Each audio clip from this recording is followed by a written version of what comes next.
നമസ്കാരം. ഓ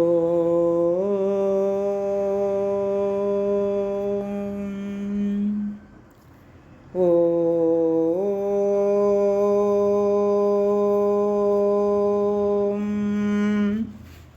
ഓ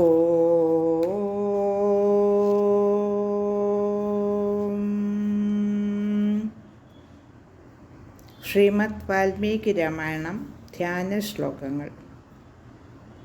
കുജനം രാമ രാമേതി മധുരം മധുരാക്ഷരം ആരുഹ്യ കവിതാശാഖാം വന്ദേ വാൽമീകി കോകിലം. രാമായ രാമഭദ്രായ രാമചന്ദ്രായ വേധസേ രഘുനാഥായ നാഥായ സീതായ പതയേ നമഃ. മനോജവം മാരുതതുല്യവേഗം ജിതേന്ദ്രിയം ബുദ്ധിമതാം വരിഷ്ടം വാതാത്മജം വാനരയൂഥമുഖ്യം ശ്രീരാമദൂതം ശരണം പ്രപദ്യേ. 89-ാം സർഗത്തിലെ 12 വരെയുള്ള ശ്ലോകങ്ങൾ കഴിഞ്ഞ ദിവസം പാരായണം ചെയ്തിരുന്നു. ഇന്ന് 13 തുടങ്ങി 23 വരെയുള്ള ശ്ലോകങ്ങൾ പാരായണം ചെയ്ത് സാമാന്യമായ അർത്ഥമൊന്ന് നോക്കാം.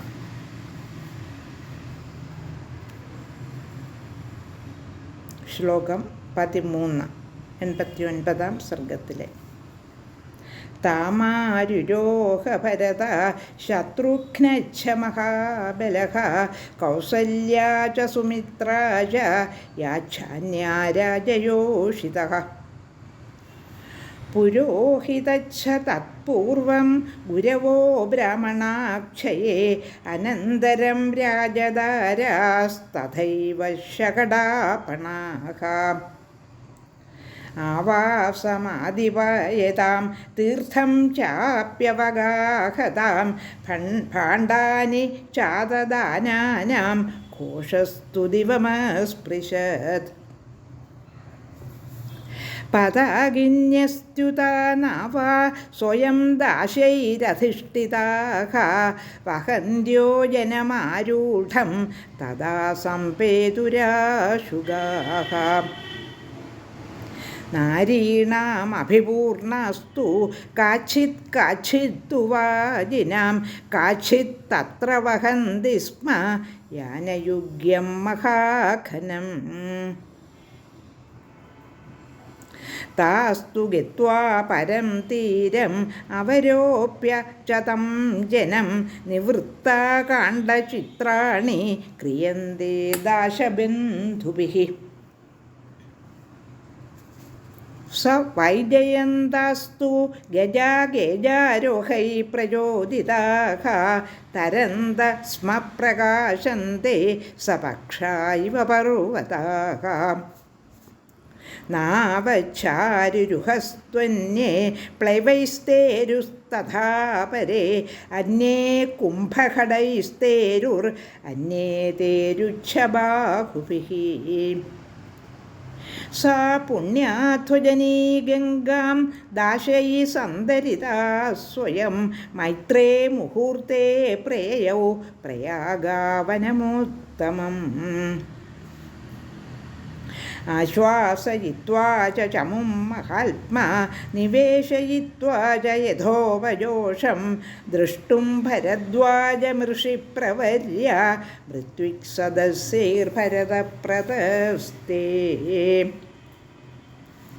സാ ബ്രാഹ്മണസ്യാദാശ്രമമഭ്യുപേത്യ മഹാത്മനോ ദേവപുരോഹിതസ്യ ദദർശ രാമോ ഉടജവൃക്ഷദേശം മഹദ്വനം വിപ്രവരസ്യ രമ്യം.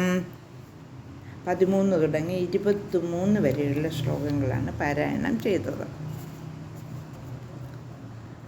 13ാമത്തെ ശ്ലോകം ചൊല്ലി അർത്ഥമൊന്ന് നോക്കാം.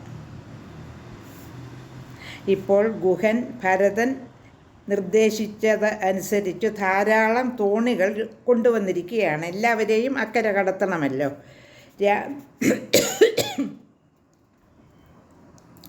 ഭരതശത്രുഘ്നന്മാർക്കും അമ്മമാർക്കും വേണ്ടി പ്രത്യേകം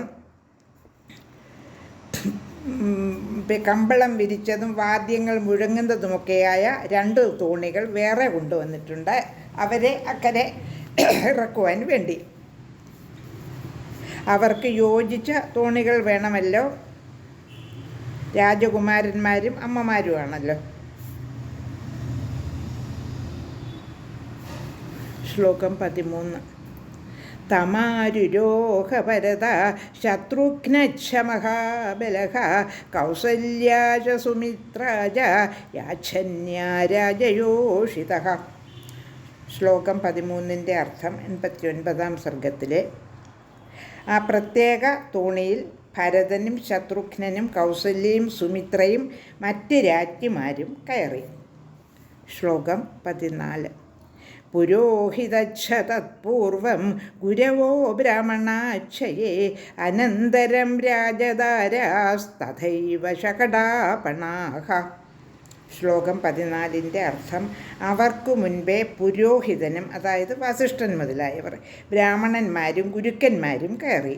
പിന്നെ രാജാംഗനമാർ, വണ്ടികൾ, ചരക്കുകൾ എന്നിവയും തോണിയിൽ കയറി. ശ്ലോകം 15. ആവാസമാദീപയതാം തീർത്ഥം ചാപ്യവഗാഹതാം ഭാണ്ഡാനി ചാദദാനാനാം ഘോഷസ്തുതിവമസ്പൃശത്. 15-ാമത്തെ ശ്ലോകത്തിൻ്റെ അർത്ഥം സേനാവാസം കത്തിക്കുമ്പോഴും, അതായത് കഴിഞ്ഞ രാത്രി സേന തമ്പടിച്ചിരുന്ന സ്ഥലമുണ്ടല്ലോ, അത് കത്തിച്ചു കളയുകയാണ്. അങ്ങനെ ഒരു ചടങ്ങ് പണ്ടുണ്ടായിരുന്നു.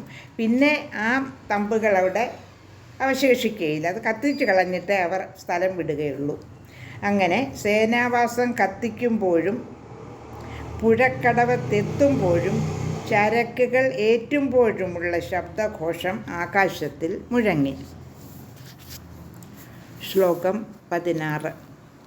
പതാകിന്യസ്ത്യുതാ നാവ സ്വയം ദശൈരധിഷ്ഠിതാഃ ദാശൈരധിഷ്ഠിതാഃ വഹന്തോ ജനമാരൂഢം തഥാ സംപേതുരാശുഗാഃ. ശ്ലോകം 16-ന്റെ അർത്ഥം പായ കിട്ടിയവയും ദാശർ ഓടിക്കുന്നവയുമായ തോണികൾ കയറിയവരായ ആളുകളെ വഹിച്ചുകൊണ്ട് അതിവേഗത്തിൽ ഓടി നീങ്ങിത്തുടങ്ങി. 17-ാമത്തെ ശ്ലോകം. നാരീണാമഭിപൂർണാസ്തു കാച്ചിത് കാച്ചിത്തു വാജിനാം കാച്ചിത് തത്ര വഹന്തി സ്മ യാനയുഗ്യം മഹാഘനം. ശ്ലോകം 17-ന്റെ അർത്ഥം ചിലരിൽ സ്ത്രീകൾ നിറഞ്ഞിരുന്നു, ചില തോണികളിൽ. ചിലതിൽ കുതിരകളായിരുന്നു, ചിലതിൽ വലിയ തേരുകൾ കയറ്റിയിരുന്നു. ശ്ലോകം 18. താസ്തു ഗത്വാ പരം തീരം അവരോപ്യ ച തം ജനം നിവൃത്താകാണ്ഡചിത്രാണി ക്രിയന്തേ ദാശബന്ധുഭിഃ. ശ്ലോകം 18-ന്റെ അർത്ഥം അവരെ മറുകര എത്തിച്ച് നൗകകളിൽ നിന്നും ഇറക്കിയിട്ട് തിരിച്ചു വരുന്ന ദാശബന്ധുക്കൾ ആ നൗകകളെ പല വിചിത്രമായ രീതികളിൽ ഓടിച്ചുകൊണ്ടിരുന്നു. കളിയോടങ്ങൾ എന്ന പോലെ, കളിയോടങ്ങളെ ഓടിക്കുന്ന പോലെ അവ ഓടിച്ചുകൊണ്ടിരുന്നു. ശ്ലോകം 19. സൈ വൈജയന്താസ്തു ഗജാഗജാരോഹൈ പ്രചോദിതാഃ തരന്ത സ്മ പ്രകാശന്തേ സപക്ഷാ ഇവ പർവ്വതാഃ. ശ്ലോകം 19-ന്റെ അർത്ഥം പാപ്പാന്മാർ നയിക്കുന്ന ആനകളും അമ്പാരികളും കയറ്റിയ നൗകകൾ ചിറകുള്ള മലകൾ പോലെ പ്രകാശിച്ചു. ശ്ലോകം 20. നാവച്ചാരുരുഹുസ്ത്വന്യേ പ്ലവൈസ്തേരുസ്തഥാപരേ അന്യേ കുംഭഘടൈസ്തേരുർ അന്യേ തേരുച്ഛബാഹുഭിഃ. ശ്ലോകം 20-ന്റെ അർത്ഥം ചിലർ തോണികളിൽ കയറി കടന്നു, ചിലർ ചങ്ങാടങ്ങളിലേറി, മറ്റു ചിലർ മണ്ണുകൊണ്ടുണ്ടാക്കിയ കുടങ്ങളായ പൊന്തുകൾ, അതായത് കുംഭഘടങ്ങൾ എന്നതിനെ പറയും, ഉപയോഗിച്ച് കടന്നു. ചിലർ നീന്തിക്കടന്നു. ശ്ലോകം 21. സാ പുണ്യാ ധ്വജനീ ഗംഗാം ദാശൈ സന്തരിതാ സ്വയം മൈത്രേ മുഹൂർത്തേ പ്രയയൗ പ്രയോഗവനമുത്തമം. 21 ശ്ലോകത്തിൻ്റെ അർത്ഥം: ആ പുണ്യപ്പെട്ട സേന ദാസന്മാരാൽ ഗംഗ കടത്തപ്പെട്ട മൈത്രമുഹൂർത്തത്തിൽ പ്രയാഗവനത്തിലേക്ക് പ്രവേശിച്ചു. ശ്ലോകം 22. ആശ്വാസയിത്വാ ച ചമും മഹാത്മാ നിവേശയിത്വാ ച യഥോപജോഷം ദൃഷ്ട്രും ഭരദ്വാജമൃഷിപ്രവര്യം ഋത്വിക്സദൈശ്യൈർഭരതപ്രദസ്തേ. ശ്ലോകം 22ൻ്റെ അർത്ഥം: സൈന്യത്തെ വിശ്രമിപ്പിക്കാൻ സുഖമായി അവിടെ നിർത്തിയിട്ട് ഭരദ്വാജ മഹർഷിയെ ദർശിക്കാനായി ഭരതൻ ഋത്വിക്കുകളോടുകൂടി പുറപ്പെട്ടു. 89 സർഗത്തിലെ അവസാനത്തെ ശ്ലോകം, 23 ശ്ലോകം. സബ്രാഹ്മണസ്യാശ്രമമഭ്യുപേത്യ മഹാത്മനോ ദേവപുരോഹിതസ്യ ദദർശ രാമ്യോടജവൃക്ഷദേശം മഹദ്വനം വിപ്രവരസ്യ രമ്യം. 23 ശ്ലോകത്തിൻ്റെ അർത്ഥം: അദ്ദേഹം ദേവപുരോഹിതപുത്രനായ, അതായത് ബൃഹസ്പതിയുടെ പുത്രൻ, ദേവപുരോഹിതൻ ബൃഹസ്പതിയാണല്ലോ, ബ്രഹ്മഞ്ജനായ വിപ്രവരനായ മഹർഷിയുടെ രമ്യമായ ഉടജവൃക്ഷപ്രദേശം, അതായത് ആശ്രമത്തോപ്പ്, ഉടജവൃക്ഷപ്രദേശമായ ആ മഹാവനം കണ്ടു. ലോകാ സമസ്ത സുഖിനോ ഭവന്തു. 89 സർഗം സമാപിച്ചു. ലോകാ സമസ്ത സുഖിനോ ഭവന്തു.